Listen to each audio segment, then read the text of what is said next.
Welcome students, myself NK Thukrab from Edupedia World. Today I will take up the chapter on partnership, one of the forms of business organization. Friends, as you know, the proprietorship form of ownership suffers from certain limitations like specialized skills, resources, liability being unlimited, and further, if expansion of business required, it requires more capital and also involves more risk. Under the circumstances, the proprietor finds it difficult to cope up all these requirements. Thus, it calls for more persons come together with different edges and start business. Now friends, coming to the partnership, a person who lacks managerial skills but may have capital, and similarly another person who is a good manager but may not have capital. When these persons come together, pool their capital and skills and organize a business, it is called partnership. Now coming to the definition of partnership. What is partnership?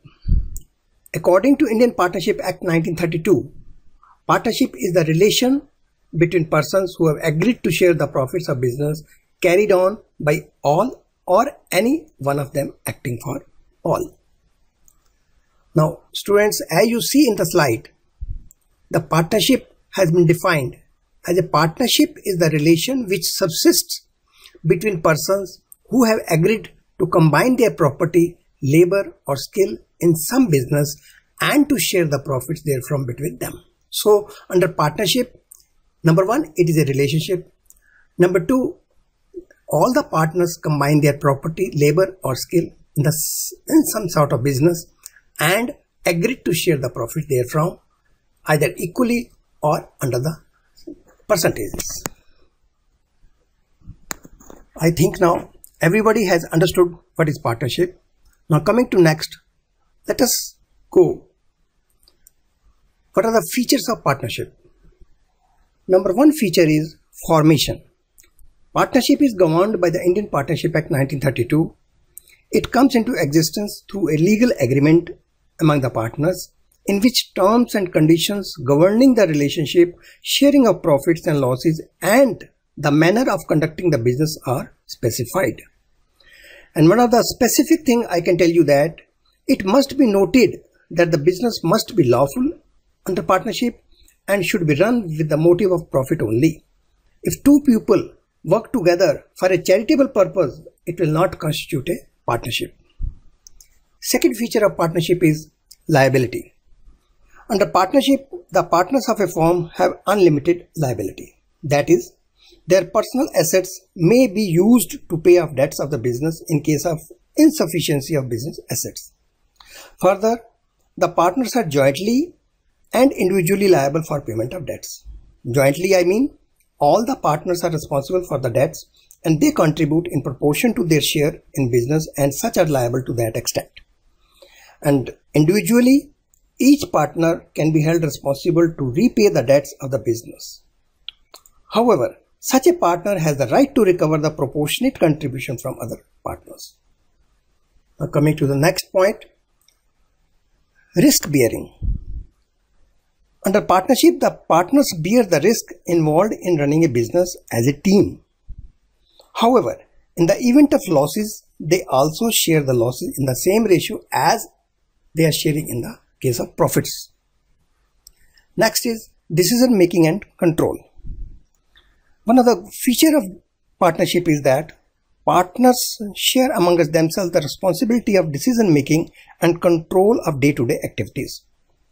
Decisions are generally taken with mutual consent. Thus, the activities are managed through the joint effort of all the partners. Next is continuity. Partnership gets automatically dissolved on the death or retirement or insanity or in case of insolvency of any of its partners. However, if the remaining partners desire to continue, then they may do so on the basis of a new agreement. The next feature of the partnership is membership. Under partnership, there should be minimum of 2 persons to form a partnership firm. And further now, as amended, Rule 10 of the Companies Miscellaneous Rules 2014 that provides that no partnership shall be formed consisting of more than 50 persons. So maximum limit under partnership is, as of now, is 50 partners. Next is mutual agency. One of the best features of partnership is mutual agency. It means, according to Indian Partnership Act 1932, partnership business is carried on by all or any one of the partners acting for all.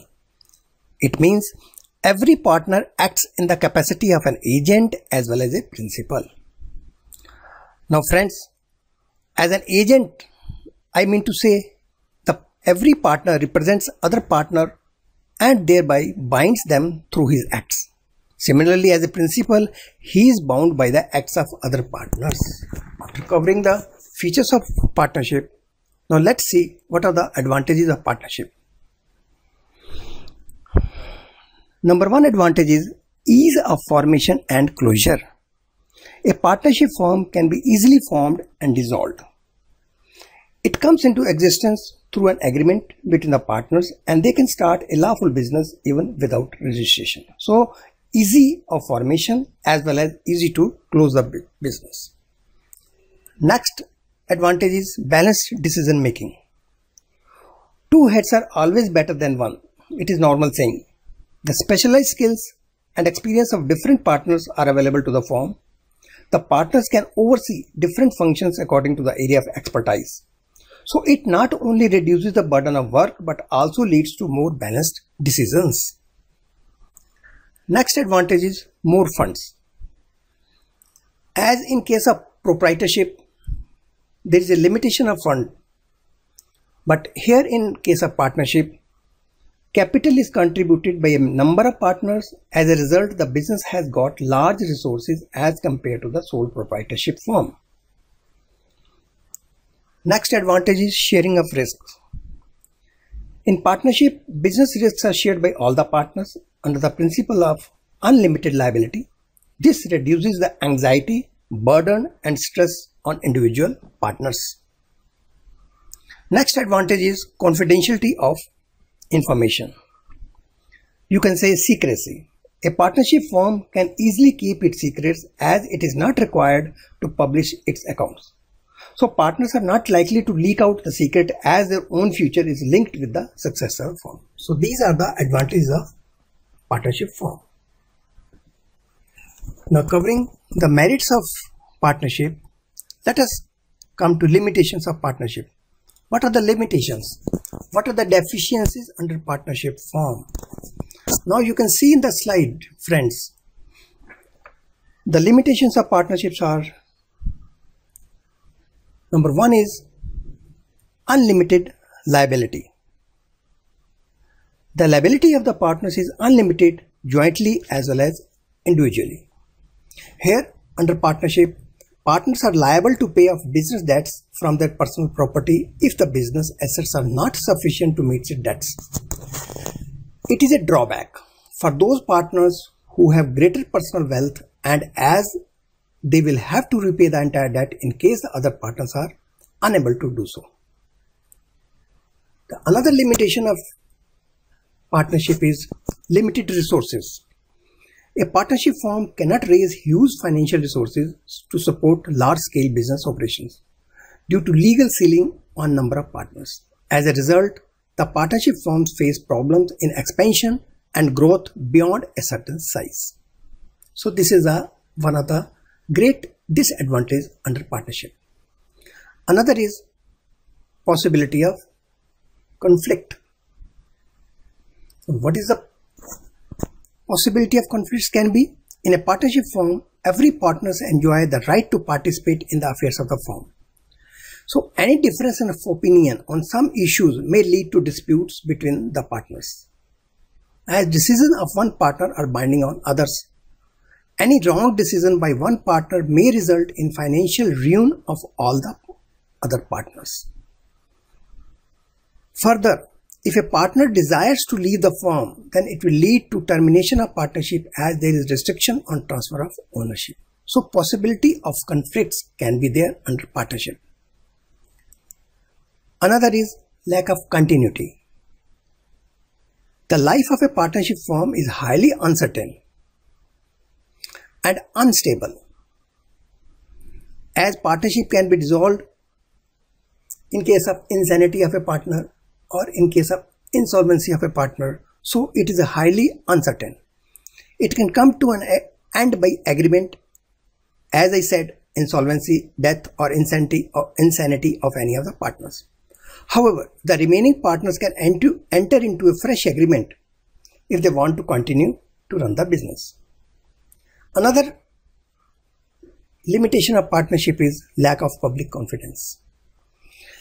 As the partnership firm is not legally required to publish its accounts, public is not aware of the true financial status.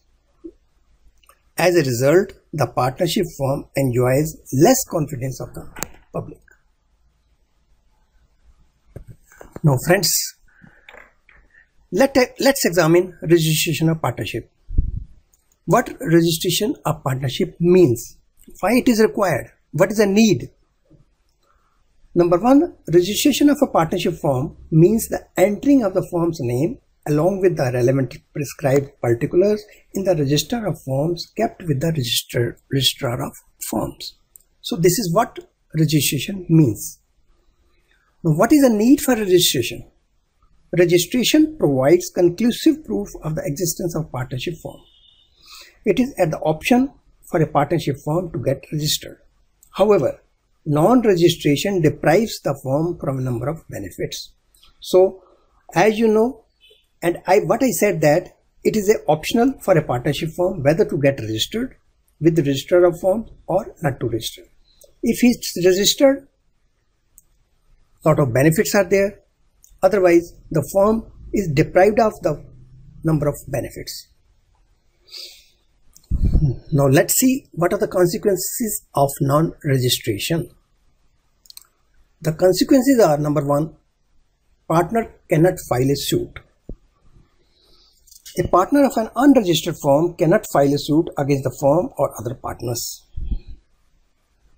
Next is, the firm cannot file a suit against third parties.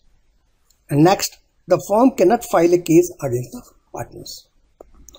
So in view of these consequences, it is advisable to get the firm registered. According to Indian Partnership Act 1932, the partners may get the firm registered with the registrar of firms of the state in which the firm is situated. The registration can be at the time of formation or at any time during its existence. Now coming to the procedure for registration of firm. Number one is submission of application to the registrar by the registered firm. Second is deposit of fees, and third is issue of certificate of registration by registrar. Under one, when the application is made to the registrar, the application should be signed by all the partners and should contain the following particulars: name of the firm, location of the firm, names of other places where the firm carries on business, the date when each partner joined the firm, names and addresses of the partners, and duration of partnership. So all these information is to be provided when the application is to be filed with the registrar. And next, deposit of required fees, whatever the required fees is there, with the registrar of firms. And finally, after the formalities are completed and the registrar is satisfied, the registrar will make an entry in the register of firms and will subsequently issue a certificate of registration. This is what the procedure of registration of firm is. Now let's come on type of partnership. Partnership firms can be classified in two ways. Number one, on the basis of duration, and number two, on the basis of liability. On the basis of duration means on the basis of length or period of existence of partnership, and on the basis of liability means on the basis of extent of liability of partnership. Further, on the basis of duration, partnership can be classified partnership at will and partnership as a particular. What is partnership at will? The life of this type of partnership depends upon the will of the partners. That means the partnership can be dissolved at the desire of any partner on giving a notice. This type of partnership is not for a fixed period or for during a particular fixed venture. And what is particular partnership? Particular partnership is one which is formed to accomplish a particular project or to carry out an activity for a specified period of time. It dissolves automatically at the expiry of fixed period or completion of a project. For example, you can say partnership done for construction of a dam or construction for a road. So it is a type of particular partnership for the particular object and particular project. Next, classification on the basis of liability. Number 1 is general partnership. Number 2 is limited partnership. What is general partnership? General partnership is one in which liability of every partner is unlimited and every partner is entitled to take active part in management of the business. What is limited partnership? Limited partnership is one in which liability of at least one partner is unlimited, whereas the rest of the partners may have limited liability. Such a partnership does not get terminated with the death, lunacy, or insolvency of a partner with limited liability. The limited partners do not enjoy the right of management and their acts do not bind the firm or the other partners. However, registration of such partnership is compulsory. Now, thanks friends. This is all in this class under partnership. Bye-bye.